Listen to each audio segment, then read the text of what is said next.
నేను అదే చెప్తున్నా. ఇప్పుడు ఉదాహరణ ఎట్లుంటుంది అంటే ఈ కాలసర్ప దోషంలో ఒకటి ఇలా వెళ్ళడం, రెండోది ఇలా వెళ్ళి ఇలా రావడం. ఓకే, అంటే ఉదాహరణ జీవితంలో ఏమీ లేని వ్యక్తి డబ్బు సంపాదించి 10 కోట్లు సంపాదించి కింద పడిపోవడం కాలసర్ప దోషం. రైట్. సో ఇలా రకరకాలుగా ఉంటాయి కాలసర్ప దోషం. అంటే ఉదాహరణ ఫ్యామిలీ మొత్తం యాక్సిడెంట్లు అవ్వడం. అంటే ఒకటే ఫ్యామిలీ, ఇప్పుడు మనం వింటుంటాం, మనం ఏదో దర్శనానికి పోయి వస్తున్నారు, సడన్గా అనుకోకుండా యాక్సిడెంట్ అయ్యి ఫ్యామిలీ చనిపోయింది, కాలసర్ప దోషం. సో మగపిల్లలు పుట్టి చనిపోవడం, అలాగే మగపిల్లలు ఆటిజంతో పుట్టడం, అలాగే భార్యాభర్తలు విడిపోవడం, ఓకే, అలాగే క్యాన్సర్ వల్ల చనిపోవడం. ఇప్పుడు క్యాన్సర్ వల్ల 70 ఏళ్ళకి చనిపోవడం వేరు, క్యాన్సర్ వల్ల 50 ఏళ్ళకి చనిపోవడం వేరు. 50 ఏళ్ళు అంటే యంగ్ స్టేజ్ ఈ జనరేషన్లో. సో 50 ఏళ్లకు క్యాన్సర్ వల్ల చనిపోవడం కాలసర్ప దోషం.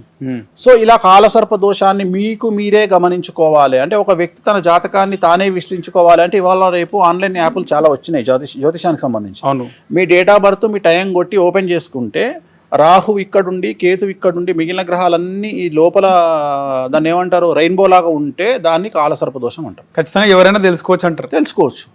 సో రాహుకేతువుల మధ్యన గ్రహాలు బంధింపబడి ఉండడాన్ని, మొత్తం గ్రహాలు నవగ్రహాలు 9, 9లో రాహుకేతువు తీసేస్తే మిగిలిన 7.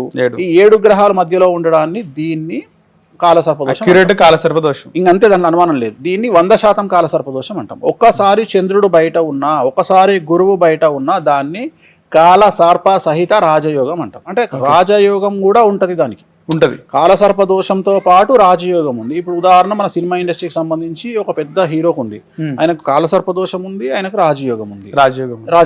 సో వాళ్ళకి ఏంటంటే రాజయోగం ఉన్నప్పుడు టాప్లోకి వెళ్తారు, కాలసర్ప దోషం ఉన్నప్పుడు పడిపోతారు. ఓకే. సో అది ఫేస్ చేయొద్దు అంటే ఆ కాలసర్ప దోషానికి సంబంధించిన రెమెడీని చేసుకుంటే అలాగే వాళ్ళ హైట్స్ కంటిన్యూ అవుతాయి.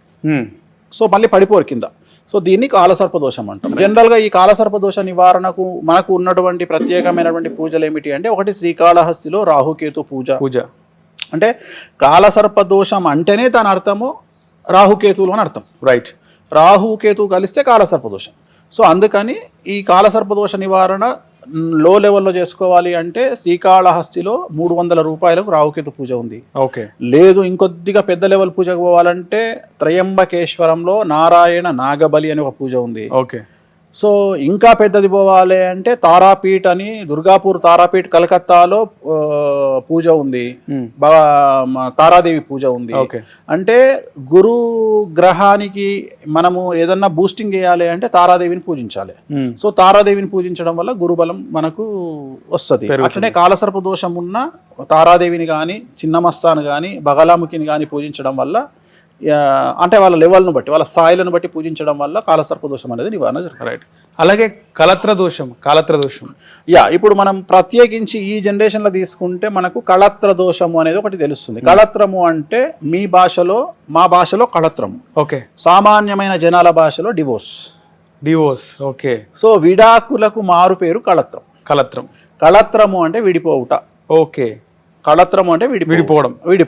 సో విడిపోవడంని మనం ఇంగ్లీష్లో డివోర్స్ అంటాం. ఓకే. సో ఎవరైతే భార్యాభర్తలు విడిపోతారో, ఎవరి జాతకంలోనైతే కళత్రము అంటే 7వ స్థానము, అంటే మన జాతకములో 7వ స్థానములో గనక శని, రాహు, కేతు, కుజుడు ఉన్నట్లయితే వాళ్లకు విడాకులైతాయి భార్యాభర్తలకు అని శాస్త్రం చెప్తుంది. ఓకే. ఒకవేళ అమ్మాయి జాతకాన్ని తీసుకున్నట్లయితే ఆ 7వ స్థానములో కుజ రాహువులు కలిచున్నా, కుజ కేతువులు కలిచున్నా వైధవ్య ప్రాప్తి అనేది కనిపిస్తుంది. అంటే ఉదాహరణ భర్త చనిపోతాడు అని శాస్త్రం చెప్తుంది. ఓకే.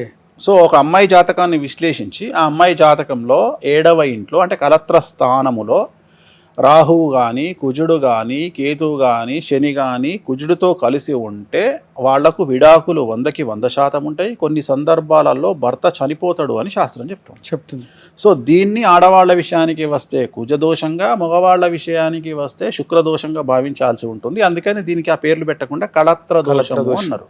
అంటే జాతకంలో కుండలిలో ఒక్కొక్క ఇల్లు మొత్తం 12 గడులు ఉంటాయి. 12 గడులలో ఒక్కొక్క గడి ఒక్కొక్క ప్రామాణికంగా తీసుకుంటాం మనం. ఉదాహరణ లగ్నము అంటే తనుభావము, ద్వితీయం అంటే చదువు కానీ డబ్బు భావము, తృతీయం అంటే సోదర భావము, చతుర్థం అంటే తల్లి భావము, పంచమం అంటే సంతాన భావము, షష్టం అంటే రోగము లేదా శత్రుభావము, 7 అంటే కళత్ర భావము, 8 అంటే ఆయుభావము, అంటే ఎన్ని రోజులు బతుకుంటాడు ఈ మనిషి అనేది కూడా మనం అంచనా వేయొచ్చు. 8వ ఇల్లును చూస్తే 9వ ఇల్లు తండ్రికి, 10వ ఇల్లు ఉద్యోగము, 11 లాభము, 12 వ్యయము. ఇట్లా ఒక్కొక్క ఇంటిని ఒక్కొక్క దానికి మనం ప్రామాణికంగా తీసుకుంటాం. అట్లనే కళత్రము అంటే భార్యాభర్తల సంబంధించి డివోర్స్ అవుతాయా, చనిపోతారా, వీళ్ళు విడిపోతారా, లేకుంటే త్వరగా ఎవరు చనిపోతారు, భార్యాభర్తలలో సుమంగలిగా పోతారా, ఎట్లా పోతారు అనేది అనలైజ్ చేసేదాన్ని కళత్ర భావము అంటారు. ఓకే. సో కళత్ర భావాన్ని బేస్ చేసుకొని జాతకాన్ని విశ్లేషించి వాళ్లకు రెమెడీస్ ఏం చేయాలి, అబ్బాయికి అయితే ఏం చేయాలి, అమ్మాయికి అయితే ఏం చేయాలి, వీళ్ళు విడాకులు తీసుకుంటారా, లేకపోతే కొన్ని సందర్భాలలో చాలా విచిత్రంగా ఏం జరుగుతుంది అంటే అమ్మాయిలు సంపాదిస్తుంటే అబ్బాయిలు బ్రతుకుతుంటారు. మనం చూస్తుంటాం కొంతమందికి ఏమంటదంటే, స్వామి గారు మా ఆయనకు ఉద్యోగం లేదండి, నేనే కష్టపడాల్సి వస్తుందండి, గురువు గారు నేనే సంపాదిస్తాం ఆయన అంటే కావాలని ఒక వ్యక్తి తన జీవిత నాశనం చేయడు. సో వీళ్ళిద్దరు జాతకాలు కలవకపోవడం వల్ల, కలత్రస్థానం బాగలేకపోవడం వల్ల పాపం అబ్బాయి అనేవాడు, భర్త అనేవాడు డబ్బు సంపాదించలేకపోతాడు, కానీ భార్య సంపాదిస్తుంటది. అంటే ఇక్కడ అర్థం ఏంటంటే సమాజము ఆ భార్య ఎంత ప్రేమగా భర్తను చూసుకున్నా, భార్యాభర్తలు ఎంత ప్రేమగా ఉన్నా సమాజం ఏమంటది, అరే వాడు పెళ్ళాం పైసల మీద తింటుండు. సో ఈ బాధ పడడమే కాలసర్పదోషం యొక్క లక్షణం. ఓకే. సో ఇట్లా చాలా రకాల వ్యవహారాలు ఉంటాయి. వీటికి సంబంధించి ఇప్పుడు నేను చెప్పిన కళత్రదోషం. సో దీనికి సంబంధించి కొన్ని సార్లు మనము ఏం పూజ చేసుకోవాలి అంటే కుజదోష నివారణ చేసుకోవాలన్నా, శుక్రదోష నివారణ చేసుకోవాలన్నా అంటే కళత్రములో ఎవరున్నారు, శని ఉన్నాడా, రాహు ఉన్నాడా, కేతు ఉన్నాడా, చంద్రుడు ఉన్నాడా. కొన్ని సార్లు ఏమవుతుంది అంటే భార్య యొక్క తల్లి వల్ల సఫర్ అవుతారు. ఓకే. అంటే ఉదాహరణ, ఇప్పుడు ఒక అబ్బాయి ఒక అమ్మాయిని పెళ్లి చేసుకుండు, అమ్మాయి వాళ్ళ తల్లి ఇన్వాల్వ్మెంట్ వల్ల అబ్బాయి సఫర్ అవుతాడు, అత్తగారు వల్ల సఫర్ అవుతాడు, ఏం చేయలేక. కొన్నిసార్లు ఏమో అబ్బాయి తల్లి ఇన్వాల్వ్ అయ్యి కోడలు సతాయిస్తుంది, అది కూడా మనం అంచనా వేయొచ్చు. సో దీన్ని కళత్ర భావం అంటే. ఓకే. చాలా మంది కుజదోషంతో బాధపడుతున్నాము, కుజదోషం ఉంది అందుకే పెళ్ళి అవ్వట్లేదు, పెళ్ళైనా విడిపోతున్నారా అని అంటారు సార్. అసలు కుజదోషం అంటే ఏంది గురుగారు? ఇది ఈ జనరేషన్లో సార్ చాలా కరెక్ట్ క్వశ్చను. సో కుజదోషము అంటే దాని అర్థం ఏంటంటే ఆడవారికి ఉండే దోషాన్ని కుజదోషము అంటాం. ఇది మగవారికి ఉండదు. చాలా మంది ఏమంటారంటే కుజదోషం ఆడవారికి ఉంటే మగవాళ్ళని కూడా కుజదోషం ఉండే వాళ్ళని చూసుకోవాలి అంటారు. అది తప్పు కాదా? సో ఇక్కడ కుజదోషము ఆడవాళ్ళకే ఉంటది. ఈ కుజదోషము అనేటువంటిది ఎలా చూసుకోవాలి అంటే, ఇందాక మనం ఎట్లయితే కాలసర్ప దోషాన్ని చూసుకోవాలని చెప్పినామో అట్లనే కుజదోషాన్ని కూడా ఎట్లా చూసుకోవాలి అంటే, లగ్నంలో కుజుడున్న అమ్మాయికి 2వ ఇంట్లో, 4వ ఇంట్లో, 6వ ఇంట్లో, 7వ ఇంట్లో, 8వ ఇంట్లో, 10వ ఇంట్లో, 12వ ఇంట్లో కుజుడు ఉన్నట్లయితే దాన్ని కుజదోషం అంటాము. అలాగే కుజుడితో పాటు రాహు ఉన్నా, కేతు ఉన్నా, కుజుతో పాటు శని ఉన్నా, శని దృష్టి కుజుడి మీద ఉన్నా దీన్ని కుజదోషము అంటాం. కుజదోషము అనేటువంటిది 66 రకములుగా ఉంటుంది. కుజదోషము విడాకులనియొచ్చు, త్వరగా పెళ్లినియొచ్చు, లేటుగా పెళ్లినివ్వచ్చు, భర్త చనిపోవచ్చు, సంతానం లేకపోవచ్చు, అత్తగారితో దూరంగా ఉండొచ్చు, తల్లిగారితో దూరంగా ఉండొచ్చు. అంటే ఒక అమ్మాయికి కుజదోషం 66 రకాలుగా ఉంటుంది. దాని స్థాయిని బట్టి మనం ఎలాంటి పూజ చేయాలి అనేది నిర్ధారణకు వస్తాము.